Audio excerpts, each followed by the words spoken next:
Desde los más resonantes a los poco recordados, este es un repaso de futbolistas que fueron a la cárcel cuando aún estaban en actividad, de la cancha a la prisión.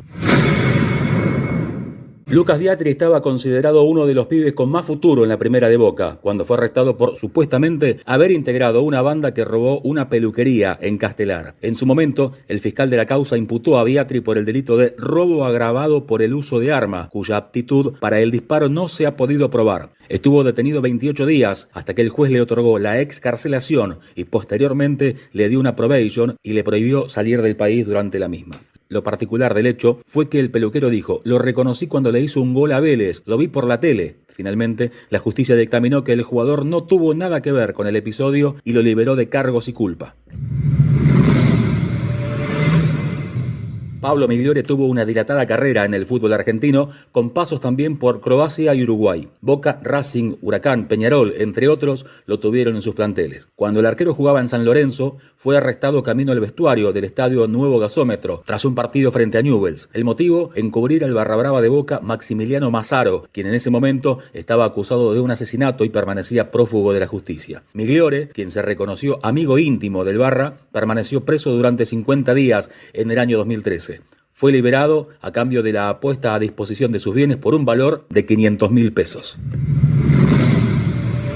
Leandro de Sábato está identificado plenamente con Estudiantes de La Plata, pero en el momento que pasó esto jugaba para Quilmes. Por la Copa Libertadores, San Pablo derrotaba como local al equipo argentino por 3-1. Sobre el final del primer tiempo se produjo un tumulto en el que el árbitro expulsó a los jugadores Carlos Arano de Quilmes y al brasileño Grafite. En dichos incidentes también había participado de Sábato, quien después del partido fue detenido por una denuncia justamente del delantero brasileño Grafite, quien sostuvo que de Sábato lo había insultado y descalificado con agresiones racistas. Me dijo macaco, sostuvo Grafite. Ese es uno de los insultos más agraviantes para los brasileños. Leandro de Sábato permaneció detenido en Brasil casi 2 días después de ese partido.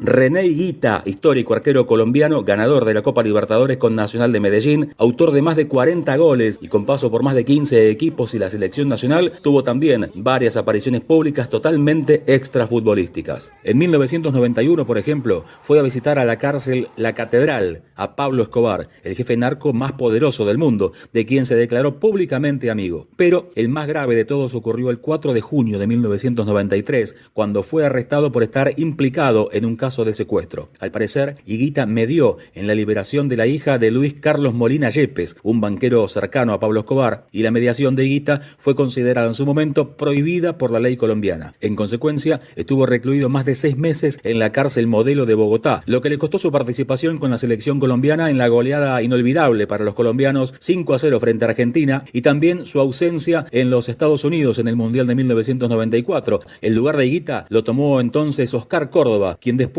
pasó al fútbol argentino para defender los colores de Boca. Antes de seguir, te cuento que si te suscribís, comentás o recomendás el canal, sería de suma importancia para seguir subiendo contenido. Edmundo es uno de los históricos de Brasil. La selección, Vasco da Gama, Palmeiras, Corinthians, Santos, Flamengo. En Italia, Napoli y Fiorentina. Fue condenado con 4 años de prisión después de un accidente mortal de tráfico, pero finalmente solo estuvo un día en la cárcel. De todas maneras, vale meterlo aquí como para recordar este pequeño roce que tuvo alguna vez con Flavio Sandoná en un Flamengo Vélez de Copa Libertadores. Figura de su selección como también en los clubes para los que jugó. Sevilla, Barcelona, Juventus, Paris Saint-Germain, por ejemplo. El brasileño Dani Alves ingresó a prisión sin fianza por orden de un juzgado de Barcelona al ser acusado de un caso de violación a una joven de 23 años, hecho producido en los baños de una famosa discoteca barcelonesa. El Ministerio Público solicitó para él la pena de 9 años de prisión, así como una indemnización a la víctima de alrededor de $160.000.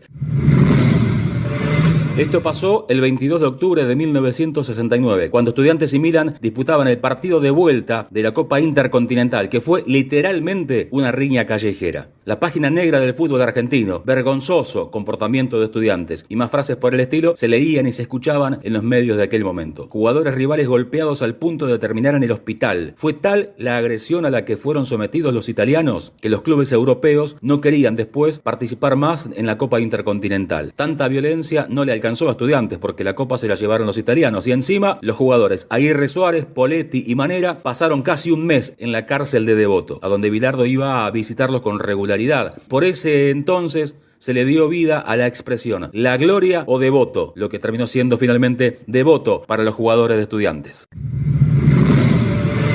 Jonathan Fabro jugó en 13 equipos de 7 países diferentes, incluyendo Boca y River de Argentina, Mallorca de España, Dorados de México y Católica de Chile, también en la selección paraguaya, entre otros. En septiembre de 2019, la justicia lo condenó a 14 años de cárcel por abusar sexualmente de su propia ahijada, reiteradamente en el lapso de 5 años.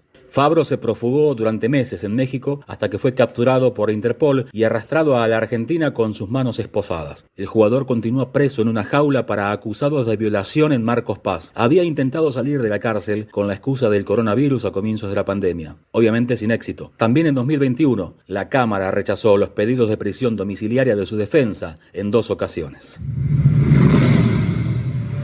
Mientras cumplía una sanción por doping siendo aún jugador del Napoli, Maradona fue detenido en un polémico operativo realizado en un departamento de la capital federal argentina por tenencia de cocaína. Tras 24 horas de encierro, fue liberado al pagar una fianza de unos $20.000. Un rumor que sonó muy fuerte por aquellos años decía que esta detención se trató de un elemento distractorio para tapar algunas cuestiones que tenían que ver con el entonces gobierno argentino comandado por Carlos Menem. Estuvo sin jugar hasta el año 1992, cuando recibió el permiso para abandonar el país y mudarse a España, donde firmaría contrato con el Sevilla.